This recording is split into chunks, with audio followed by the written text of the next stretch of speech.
আজকে আমরা ESP ক্যামের full setup করা শিখবো এবং দেখব আপনার সেটআপ করার সময় কি কি সমস্যা হতে পারে এবং তার সমাধানগুলো কি কি। ভিডিও শেষে চ্যানেল থেকে ঘুরে আসতে পারেন এবং ফিউচারের জন্য হেল্পফুল মনে হলে সাবস্ক্রাইব করে রাখতে পারেন। So let's go.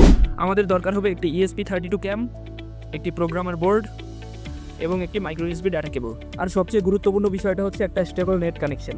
এই ক্যামেরাটা কেনার সময় অবশ্যই সাথে একটা প্রোগ্রামার বোর্ড কেনার চেষ্টা করবেন। দাম খুব বেশি না, 100 থেকে 120 টাকার মতো হবে, তাহলে আপনার 1000 টাকার খাটনি বেঁচে যাবে। আর সবচেয়ে গুরুত্বপূর্ণ কথা হলো ক্যামেরাটা কেনার সময় ক্যামেরার উপরে একদম ওভি সিরিজ লেখা দেখে কিনবেন। OV2640 অথবা ওভি সিরিজ লেখা দেখেই কিনবেন, না হলে সেট আপ করার সময় অনেক অসুবিধায় পড়ে যাবেন। এবার ক্যামেরার সাথে কেবলটা লাগিয়ে নেবেন এবং ল্যাপটপের সাথে কানেক্ট করে নেবেন, তাহলেই এখানে একটা লাল কালারের এলইডি জ্বলে উঠবে, এটা পাওয়ার ইন্ডিকেট করছে। এরপর চলে যাবেন কম্পিউটার স্ক্রিনে, এরপর আরডুইনো আইডি ওপেন করে নেবেন। তারপর এখান থেকে চলে যাবেন ফাইলস থেকে প্রেফারেন্সে যাবেন। প্রেফারেন্সে গিয়ে এখানে দেখবেন এডিশনাল বোর্ড ম্যানেজার ইউআরএলস, এই অপশনটা ফাঁকা আছে। এখানে গিয়ে কন্ট্রোল-ভি চেপে এই লিঙ্কটা পেস্ট করে দিবেন, এটা ডিসক্রিপশন বক্সে পেয়ে যাবেন। আর এখানে যদি অলরেডি আগে থেকে কোনো লিঙ্ক থাকে সিম্পলি কমা দিয়ে একটা স্পেস দিয়ে তারপর পেস্ট করবেন। তো আমার এখানে নাই, আমার এখানে একটাই আছে, আমি এটা পেস্ট করে দিলাম অ্যান্ড দেন ওকেতে ক্লিক করবেন। এরপর আপনি এখান থেকে বামে যাবেন এবং এই অপশনটা অর্থাৎ বোর্ড ম্যানেজার অপশনে ক্লিক করবেন। এখানে এইরকম অপশন না পেলে আপনি টুলসে চলে যাবেন, টুলস থেকে বোর্ড, তারপরে উপরে বোর্ড ম্যানেজার, এখান থেকে ডিরেক্ট বোর্ড ম্যানেজার অপশনে চলে যাবেন। বোর্ড ম্যানেজার অপশনে গিয়ে এখানে সার্চ করবেন ESP32, তারপরে দেখবেন এখানে দুটো অথবা তিনটা এরকম কিছু অপশন আসবে। এখান থেকে আপনি ESP32 by ESP receive system এই বোর্ডটা ডাউনলোড করবেন। আমার ডাউনলোড আছে তাই আমি ডাউনলোড করছি না, এখান থেকে এই বোর্ডটা ডাউনলোড করে দেবেন। এখন এই বোর্ডটা ডাউনলোড করার সময় অনেকেরই অনেক প্রবলেম দেখা যায়। এখানে ইনস্টল বাটন পাবেন, সিম্পলি ইনস্টলে ক্লিক করবেন। তারপর আপনার ইন্টারনেট স্পিড যদি অনেক ভালো থাকে তাহলে সরাসরি কিছু স্টেপে এখান থেকে ইনস্টল হয়ে যাবে।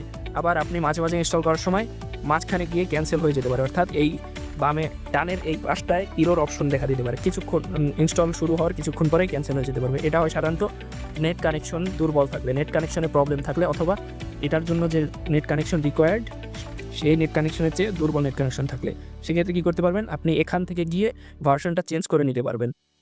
এখান থেকে আমার রিকমেন্ডেশন থাকবে 2.0.14 ট্রাই করতে। এর ক্ষেত্রেও যদি সেম কাহিনী হয় তাহলে আপনি আরও নিচে যাবেন, আরও নিচে গিয়ে আরও নিচের ভার্সন 2 এর নিচে না যাওয়াই ভালো, 2.0.0 এটা ডাউনলোড করে নেবেন, এখান থেকে ইনস্টল করে নেবেন। এখন এই নিচেরগুলো যদি ইনস্টল না হয় সেক্ষেত্রে কী করবেন, সেক্ষেত্রে কি আরও কিছু করার আছে? হ্যাঁ, করার আছে। তার আগে বুঝতে হবে কেন এটা হয়। খুব আস্তে আস্তে নেট কানেকশন বা আইডির বিভিন্ন প্রবলেমের কারণে খুব আস্তে আস্তে ইনস্টল হতে থাকে, যার কারণে এক সময় গিয়ে টাইম আউট মেসেজ দেখায়। অর্থাৎ এখানে ডিফল্টভাবে ডাউনলোড অথবা আপলোডের যে টাইমটা সেট করা আছে সেই টাইমটা পার হয়ে গেলে টাইম আউট মেসেজ দেখায় এবং আপনার ডাউনলোড এবং আপলোড ক্যান্সেল হয়ে যায়। আমাদের নেট যদি বেশ দুর্বল হয় তাহলে সেই টাইম আউটের টাইমটা বাড়াতে হবে। টাইম আউটের টাইমটা বাড়ানোর জন্য একটা অসাধারণ উপায় দেখাই দিচ্ছি, ইন্টারনেটে খুঁজলে কম সম্ভাবনা আছে আপনি পাবেন। আর যাদের এরকম কোনো সমস্যা হচ্ছে না, একবারে ডাউনলোড হয়ে গেছে, তারা এইটুকু স্কিপ করে সামনেরটুকু দেখতে পারেন। এই সমস্যার সমাধান করার জন্য সিম্পলি এখান থেকে আপনি আইডি ক্রস করে দিবেন। তারপরে চলে যেতে হবে আপনার সি ড্রাইভে গিয়ে ইউজার্স নামে যে ফাইলটা আছে তার ভিতরে প্রবেশ করবেন এবং এখানে আপনার নাম অথবা ব্রাউজার ইউজার্স নামে যে ফাইলটা আছে তার ভিতরে যাবেন এবং এখানে গিয়ে খুঁজবেন আরডুইনো আইডি যে ফোল্ডারটা আছে, আরডুইনো আইডির ভিতরে প্রবেশ করবেন। এরপর আরডুইনো CLI.YAML যে ফাইলটা আছে তার ভিতরে যাবেন। আপনার ল্যাপটপে VS কোড অথবা ডিফল্ট যে কোড এডিটর আছে সেটা ওপেন হবে। এখানে এরকম কিছু কোড দেখা যাবে। এই কোডের নিচে আপনি ডিসক্রিপশন থেকে দুটো লাইন কোড দেওয়া আছে সেটা কপি করে এখানে পেস্ট করে দেবেন, অর্থাৎ এই দুইটা কোড কপি করে পেস্ট করে দিবেন।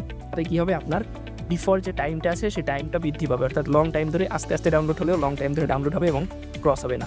এটা করার পর আপনারা Ctrl+S চেপে সেভ করে দেবেন। Ctrl+S চেপে সেভ করার পরে এখান থেকে কেটে বের হয়ে যাবেন। কেটে বের হয়ে যাওয়ার পর আবার আরডুইনো আইডিতে যাবেন, তারপরে আবার বোর্ড ম্যানেজারে গিয়ে ESP32 যেটা আছে ডাউনলোড করে নেবেন। প্রথমবার লেটেস্টটা ট্রাই করবেন, লেটেস্টটায় যদি অনেক সময় লাগে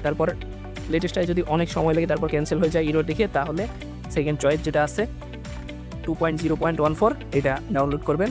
এটা আশা করছি হবে, এটা না হলে আরেকটু নিচেরটা অর্থাৎ 2.0.0 বা তার একটু উপরেরটা ডাউনলোড করবেন, এখানেই হয়ে যাবে। আশা করছি এর থেকে সমস্যা আর হবে না। এরপর সিম্পলি টুলসে চলে যাবেন, এখান থেকে বোর্ডে যাবেন, তারপরে ESP32তে যাবেন এবং নিচে স্ক্রল করতে থাকবেন। নিচে স্ক্রল করার পর এখানে AI থিঙ্কার ESP32 ক্যাম আছে এটা সিলেক্ট করে দেবেন। তারপর আবার এখান থেকে পেনের উপর ক্লিক করবেন, তারপরে AI থিঙ্কার ক্যাম সিলেক্ট করবেন এবং এই COM7 পোর্টটা অথবা আপনার যেটা শো করবে এখানে এটা সিলেক্ট করবেন। এরপর আসতে হবে ফাইলসে, এখান থেকে এক্সাম্পলসে চলে যাবেন এবং এক্সাম্পলস থেকে ESP32তে যাবেন। তারপরে এখান থেকে ক্যামেরা অপশানে গিয়ে ক্যামেরা ওয়েব সার্ভার সিলেক্ট করে দিবেন। তারপর নতুন আরেকটা ফাইল ওপেন হবে, এটা সম্পূর্ণভাবে ওপেন হওয়ার পর প্রিভিয়াসটা কেটে দেবেন এবং এটাকে ফুল স্ক্রিন করে নেবেন। ফুল স্ক্রিন করার পর এখানে দেখতে পারবেন SSID এবং পাসওয়ার্ড চেয়েছে। এটা হচ্ছে এখানে হচ্ছে আপনার ওয়াইফাই নাম দিতে হবে এবং এখানে আপনার ওয়াইফাইয়ের পাসওয়ার্ড দিতে হবে। আর অবশ্যই খেয়াল রাখতে হবে আপনার ল্যাপটপে যে ওয়াইফাইটা কানেক্ট আছে সেটাই এখানে দিতে হবে, অর্থাৎ আপনার ল্যাপটপ এবং ক্যামেরা সেম ওয়াইফাইতে চালাতে হবে। এখানে আমার ল্যাপটপে আমার নাম দিয়ে একটা ওয়াইফাই কানেক্ট আছে, সেটা আমি এখানে দিয়ে দেবো। আমি সেম ওয়াইফাই এবং এই ওয়াইফাইয়ের পাসওয়ার্ডটা দিয়ে দিচ্ছি, অর্থাৎ আমার ল্যাপটপে এবং ক্যামেরায় একই ওয়াইফাই কানেক্টেড থাকবে। তারপর উপরে এসে দেখবেন এখানে ডিফল্টভাবে এটা সিলেক্ট করা থাকবে। এর আগে কার্সারটা নিয়ে গিয়ে দুটো ব্যাকস্ল্যাশ দিয়ে এটাকে কমেন্ট আউট করে দেবেন এবং নিচে এসে দেখবেন define camera model AI thinker এই জিনিসটা আছে, এর আগে গিয়ে ব্যাকস্ল্যাশ দুটা কেটে দিবেন। অর্থাৎ এটাকে কমেন্ট করতে হবে যেটা ডিফল্টভাবে দেওয়া আছে এবং এই এআই মডেল থিঙ্কার ক্যামটাকে আনকমেন্ট করে দিতে হবে। মোটামুটি এটুক করলে কাজ শেষ। আপনাদের ডাউনলোড করা বোর্ড ম্যানেজারের ভার্সনের উপর ভিত্তি করে এই পোর্শনটুকু আলাদা থাকতে পারে। আমি যে ভার্সনটা ডাউনলোড করেছি সেটা এই পোর্শনটা এই ফাইলের ভিতরেই আছে। আপনারা যদি অন্য মডেল ডাউনলোড করেন, লেটেস্ট মডেল ডাউনলোড করলে আপনারা এই পাশে দেখবেন, এই পাশে যে 4টা ফাইল আছে, 4টার ভিতরে যে কোনো একটায় ঠিক এতটুকু জিনিস থাকবে, সেখান থেকে এই সেম কাজটা করে নেবেন। এরপর এখানে আমাদের আর কোনো কাজ নেই, জাস্ট আপলোড বাটনে ক্লিক করতে হবে। আপলোড বাটনে ক্লিক করার পর এখানে আমাদের পুরো কোডটা কম্পাইল হয়ে আপলোড হওয়া শুরু হবে।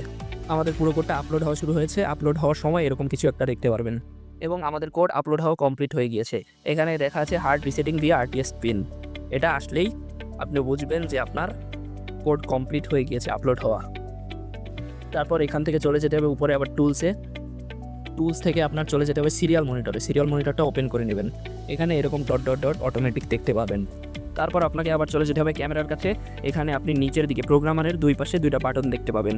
এখানে একটা বাটনের এখানে RTS লেখা আছে। RTS বাটনটা একবার হালকা চেপে ধরে ছেড়ে দিবেন, তাহলে রিসেট নিয়ে নেবে।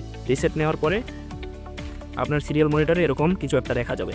এখানে দেখেন কি লেখা এসেছে, এখানে লেখা camera ready, use this URL to connect. মানে আপনাকে এখান থেকে এই URLটা কপি করে নিতে হবে। এই URLটার ভিতরে আপনার ক্যামেরার লাইভ ফুটেজ দেখতে পাবেন।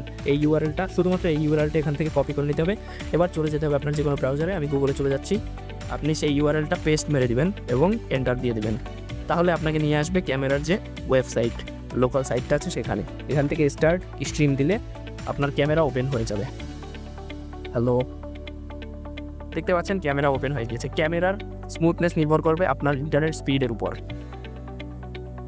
আমি হটস্পট দিয়ে চালাচ্ছি, এজন্য মোটামুটি ভালো স্পিড পাচ্ছে। আরও ভালো ইন্টারনেট স্পিড হলে ক্যামেরা আরও স্মুথ হবে।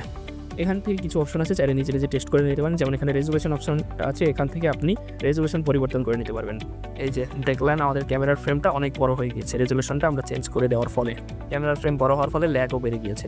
আপনার ইন্টারনেট স্পিড যত ভালো হবে ল্যাগটা তত কম পাবেন আপনি। আমার এখানে বড় করার ফলে বেশ ল্যাগ করছে, এজন্য আমি আরও একটু ছোটো করে নিলাম। ছোটো করার পর বেশ স্মুথ দেখা যাচ্ছে। তো এই ছিল পুরো সেটআপ ভিডিওটা। ঠিক এই প্রসেসগুলো মেনেই আপনার সেটআপ করতে হবে। কোড আপলোড হওয়ার পর রিসেট দিতে হবে এবং খুব গুরুত্বপূর্ণ যে বিষয়টা, আপনার ল্যাপটপ এবং আপনার ক্যামেরা একই ইন্টারনেটে চালাতে হবে। অর্থাৎ আপনি কোডের ভিতরে যে পাসওয়ার্ড এবং ওয়াইফাইটা দেবেন সেই ওয়াইফাইতেই আপনার ল্যাপটপটা কানেক্টেড থাকতে হবে। আবার এখান থেকে যদি আপনি স্টপ স্ট্রিম দেন তাহলে স্টপ হয়ে যাবে, স্টার্ট স্ট্রিম দিলে আবার স্টপ হয়ে যাবে। তারপর এখানে আরও কিছু অপশন আছে আপনার জন্য, প্রতিটা ঘেটে আপনি দেখতে পারেন। এবার একটা কমন সমস্যার কথা বলি। এখানে আপনি রিসেট মারার আগে এরকম ডট ডট সাইন দেখতে পাবেন। রিসেট মারার পরে তো সিম্পলি এভাবে কানেক্টেড হয়ে আপনাকে একটা URL দিয়ে দেবে। কিন্তু আপনি রিসেট মারার পরেও যদি দেখেন যে কন্টিনিউয়াসলি এরকম ডট ডট ডট সাইন আসছে আর কোনো কিছু পরিবর্তন হচ্ছে না, শুধু এরকম ডট ডট আসছে, তাহলে বুঝে নেবেন শিওর আপনার ইন্টারনেটে প্রবলেম। ইন্টারনেট কানেকশনটা আরেকটু স্টেবল করার চেষ্টা করবেন। অনেক সময় আমাদের ওয়াইফাই দুর্বল থাকে, এজন্য কাজ হয় না। সেক্ষেত্রে আপনি ফোনে কিছু ডাটা কিনে ফোনের হটস্পট দিয়ে ল্যাপটপ এবং সেই ক্যামেরা কানেক্ট করে ইউজ করতে পারেন। আরেকটা কারণে এই প্রবলেমটা হতে পারে, সেটা হচ্ছে আপনার ক্যামেরায় অনেকবার কোড আপলোড হয়ে গেলে তারপরে এই প্রবলেমটা দেখা দেয়। সেক্ষেত্রে কী করবেন, সেক্ষেত্রে আপনি এখান থেকে ফাইলে যাবেন, আরেকটা নিউ স্কেচ নেবেন।